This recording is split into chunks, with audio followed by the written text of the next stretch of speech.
दोस्तों मैं हूँ रजनीश राणा और ये मेरा चैनल है R9 वास्तु विद। इस चैनल पे मैं सारी वास्तु की बातें करता हूँ, बहुत सारी इन्फॉर्मेशन देता हूँ, कुछ ऐसी इन्फॉर्मेशन भी देता हूँ जो जनरली आपको इंटरनेट पे अवेलेबल नहीं है, शायद चैट जीपीटी पे भी अवेलेबल नहीं है, जेमिनी पे भी अवेलेबल नहीं है। ऐसी इन्फॉर्मेशन आपको देता हूँ क्योंकि हर चीज़ चैट जीपीटी से नहीं मिलेगी आपको। कुछ चीज़ें ऐसी भी होती हैं जो हम भी आपको बता सकते हैं, या बहुत सारे ऐसे लोग हैं जिनको ऐसी नॉलेज होती है।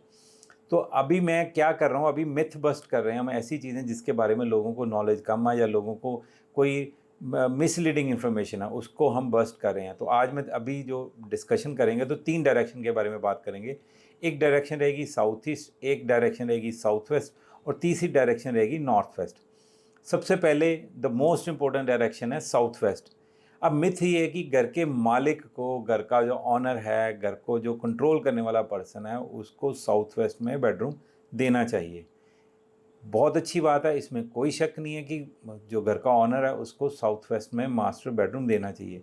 लेकिन साथ में ये भी ध्यान रखना चाहिए कि जिस भी पर्सन को अगर हम साउथ वेस्ट का बेडरूम दे रहे हैं या जो भी ऑनर है, तो वो साथ साथ में वो पर्सन वहाँ रहने की वजह से रिजिड हो जाएगा, ज़िद्दी हो जाएगा, उसके दिमाग में दूसरों की बातें कम आने लगेंगी।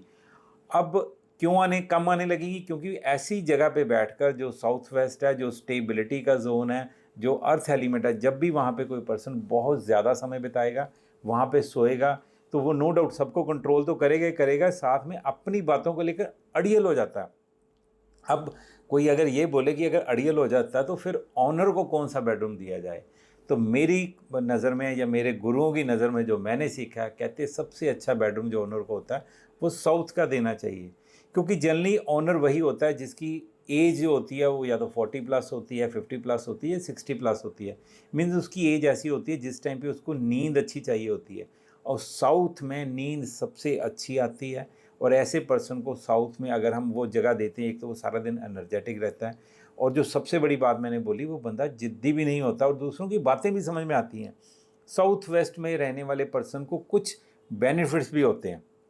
अब मैंने नेगेटिव बात कर दी कि वो बंदा जिद्दी हो जाता है। पॉजिटिव क्या होता है कि अगर ऐसा पर्सन कोई स्किल्ड काम करता है, ऐसा काम जिसमें स्किल्ड लेबर जैसा काम है, या कोई भी काम जो टेक्निकल काम है, कोई भी ऐसी चीज़ जिसमें उसका, it's not business, I am not talking about business, मैं ऐसी बात कर रहा हूँ जिसमें अपना कोई हुनर है जिसके अंदर, तो वो हुनर धीरे धीरे उसका पॉलिश होने लगता है।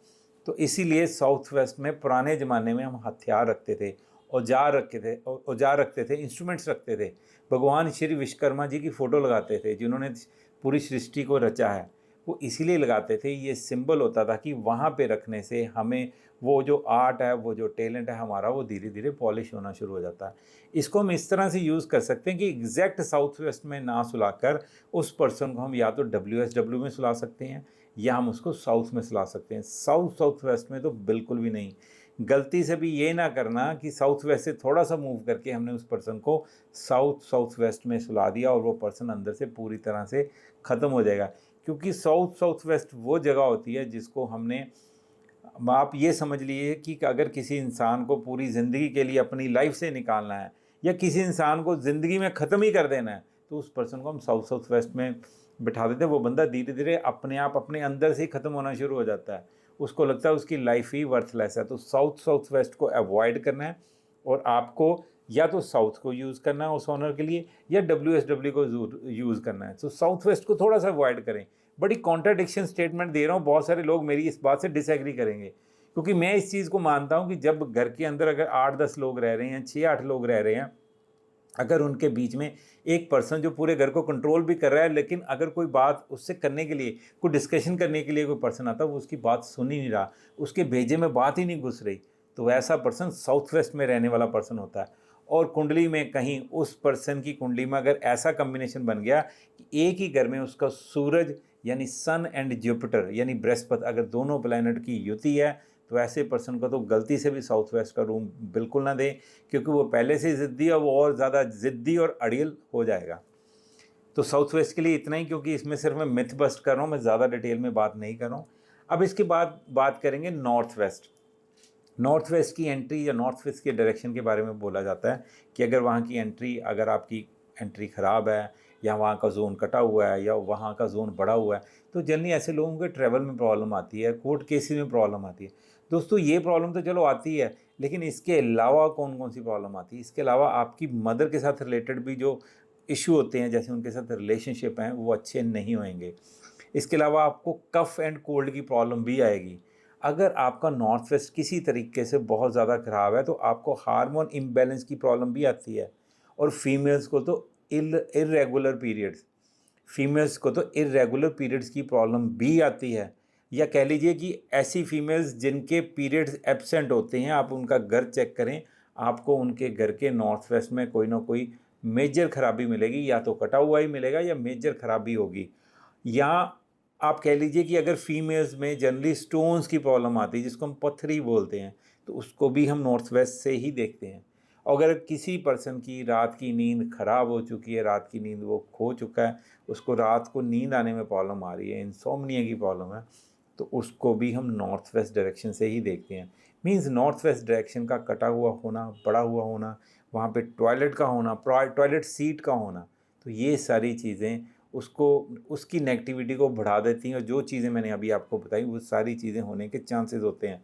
तो मैंने ये बात इसलिए बताई कि आप यही मत सोचें कि ये दो ही चीज़ें होती हैं, इसके अलावा बहुत सारी चीज़ें एक जोन के ख़राब होने से लोगों के लाइफस्टाइल के ऊपर, उनकी लाइफ के ऊपर इम्पैक्ट करना शुरू कर देती हैं। ऐसे ही अब जो हमारा थर्ड जोन है, साउथ ईस्ट जोन है, साउथ ईस्ट जोन जब डिस्टर्ब होता है तो जनरली लोग सिर्फ उसको कैश फ्लो के साथ कनेक्ट करते हैं। कि जैसे कह देते हैं साउथ ईस्ट में किचन होनी चाहिए, साउथ ईस्ट में गैस का चूल्हा होना चाहिए, साउथ ईस्ट में आपका पानी पीने का, या साउथ में कोई भी आपकी सिंक वगैरह नहीं होनी चाहिए।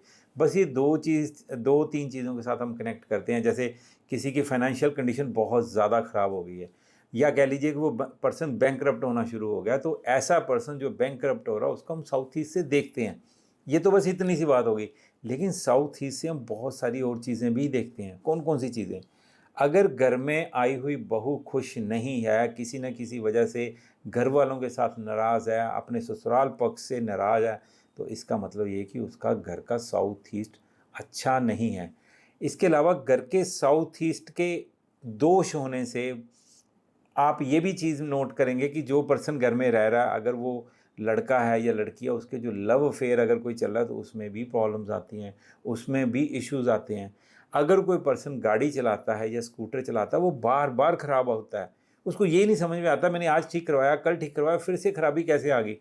स्कूटर का, कार का बार बार ख़राब होना भी साउथ ईस्ट की खराबी की निशानी होती है। अगर हस्बैंड वाइफ का आपस में जो रिलेशन है उसमें स्पार्क ख़त्म हो गया, एक दूसरे की तरफ अट्रैक्शन बिल्कुल डैमेज हो चुकी है, ख़त्म हो चुकी है, एक दूसरे में आपस में कोई अट्रैक्शन है ही नहीं, तो ये भी साउथ ईस्ट के ख़राब होने की निशानी होती है।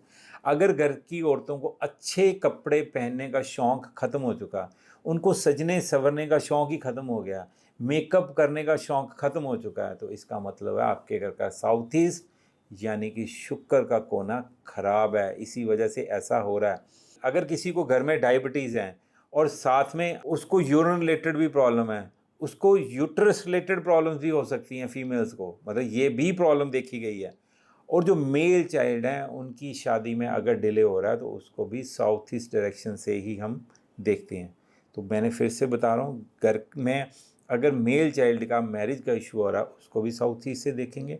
अगर फीमेल्स के यूट्रस के रिलेटेड प्रॉब्लम है, यूरिन रिलेटेड प्रॉब्लम है, तो भी उसको साउथ ईस्ट से ही देखेंगे। ऐसा क्यों है? ऐसा रीज़न है, इसकी वजह है कुंडली में शुक्र की स्थिति भी खराब होगी।